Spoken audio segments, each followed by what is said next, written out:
May I come in? Yes. Good morning, ma'am. Oh, good afternoon, ma'am. Good afternoon, ma'am. Good afternoon, sir. Yeah. Thank you so much. So please give us a brief introduction. I am myself Madhurjya Saikia. I was born in Nagaon, but I did my schooling from Guwahati, and I did my graduation from Delhi University. I did my master's degree from Guwahati, University of Science and Technology, Graduation in? English literature. Okay, and then? And then I pursued my master's degree in English. And then I did a diploma in computer applications from Morigaon. Okay. And I like to watch sports, and I'm an avid collector of vintage electronic goods. And I like Vintage to electronic goods. yes, Kenokwa dhৰণৰ? like iPods, cassette cameras, হয় নেকি? such things. আপুনি Where do you পুৰণা come? বস্তুবোৰ কেনেকৈ পায়? I get it from eBay, or I had some friends, then I collect it from them and try to repair it myself. How did you develop this interest? When I was a kid, my dad gave me a computer, so it intrigued me, and it gave me a world that was not available as a kid, and that was a world where I could virtually go inside. So I really developed the technological mindset, and I really love doing it as a hobby. What is the most interesting thing you have? I think it will be an iPod Classic and a camcorder from 2001.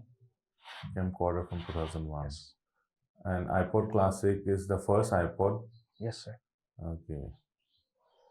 So where do you stay? Still working? Yes, it is still working. Working. How many such items do you have? I think more than 20. That's interesting.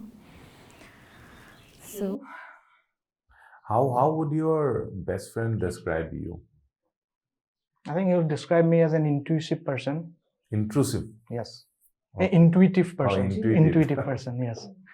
And he would describe me as a good observer and a person who likes to have an in-depth knowledge of things that he loves. how do you utilize those abilities? I think I would utilize those abilities to find things about the environment and be socially aware. And also to make sure that I can lead a good life. And whenever I go outside, there are a lot of things that are not in my control, and I use that control to make myself safe. What are the challenges that you faced in your life? The biggest challenge would be my graduation. After graduation, I felt very down. I was not much into career and career perspective. So I thought how to get a career out of myself. And then I thought I have to do something about it. And then somehow I saw my father working hard for the society and helping people. What does your father do? My father was an inspector of schools, and right now he's a professor in University of Science and Technology. Why do you want to be into civil services when you're so interested in science and technology? I think civil services will give me ample opportunity to diversify my interest and serve people in that. If I am into a certain field, I love science and technology, but I don't have any certificate for it to show. It is just an hobby. What is the role of Vishnu Prasad Rabha? What is his contribution in Assamese culture? I think Vishnu Prasad Rabha is the pioneer of modern Assamese culture because he was a child artist. He acted in certain films along with Dr. Bhupen Hazarika and Jyoti Prasad Agarwala. Then he's a very good folk singer, and he has this.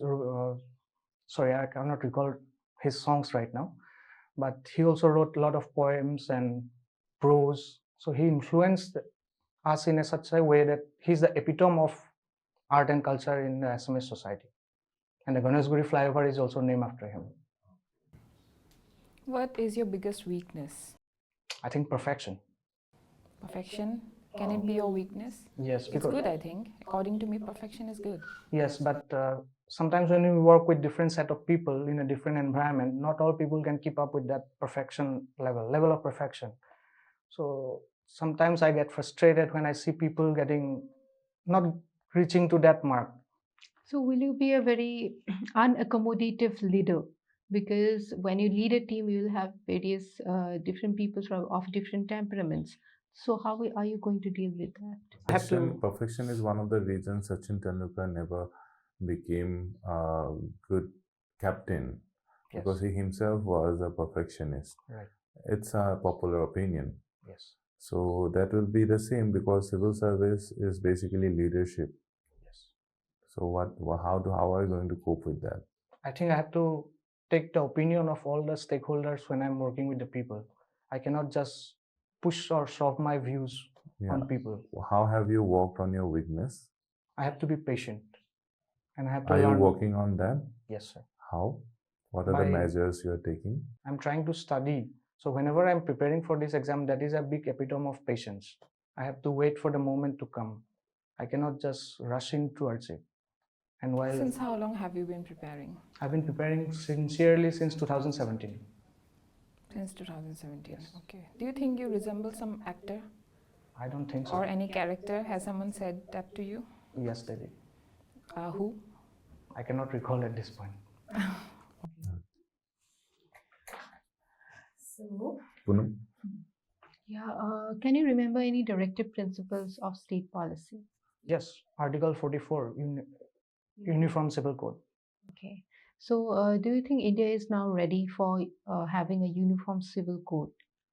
I think I'll have to keep my values balanced in this regard because we are living in a heterogeneous society where there are multiple cultures and religious diversities. So we have to accommodate everybody's concern to achieve that. And I don't think right now we are ready, but still we are on the right path. Okay. Have you heard about fascism? Yes. What, according to you, is the ideology of fascism? Fascism in a nutshell can be said as one, like one man, one principle, one country, where the views of a single ideological principle can be directed by letting go of all the other views. So, an unaccommodative and a totalitarian regime. Yes, ma'am. Okay. So, is there any instance where you felt that the civil servant of Assam is not doing enough? Not right now. Means the civils, this all is good and rosy. Everything about is fine. Everything is fine. No, not in that way, but at least they're trying to do it good. Okay. So where lies the obstacle? I think the implementation aspect of it. So, civil They are servants are responsible they're for responsible for the implementation. That is their job. Yes, maybe in a certain way, but not altogether, because there are a lot of gears in a cog, so it has to come from all directions, and maybe one gear is working, the other is not working. How will you eliminate corruption once you become a civil servant in your office? And what will you do if you are transferred for obstructing the corruption there? I think to eliminate corruption is to have a personal integrity. Do you believe that it is possible to eliminate corruption altogether? Yes, It is. How? it is. How, in your case, how? You may have not all, but not all. You may have a great degree of control over your acts, but you do not have control over other people who are a greater part of the system. So, in that scenario, how are you going to eliminate corruption? I think to eliminate corruption is to uphold the ideals of the Constitution in its truest sense, which is, of course, it is If not. other people don't do that, Then we have to show them the right way and show them that the fairness in the long run is going to help them in a better way than being corrupt in the short term. Say you have an assistant who is very efficient at his or her work, and he or she helps you a great deal while you are performing your tasks, but you find you find him or her somebody has a complaint against him or her, that particular person, that she had been getting bribes or taking favors in your name. So in that scenario, what will be your take? I think the take will be on the rules.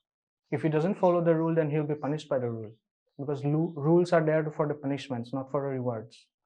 So I think everybody has to stand by the rules for the corruption to be eliminated. But at the same time, it has to be ensured that the rules are legitimate and fair for the larger society. why does India rely on importing edible oils? Because we cannot sufficiently produce those oils for the large population of this country.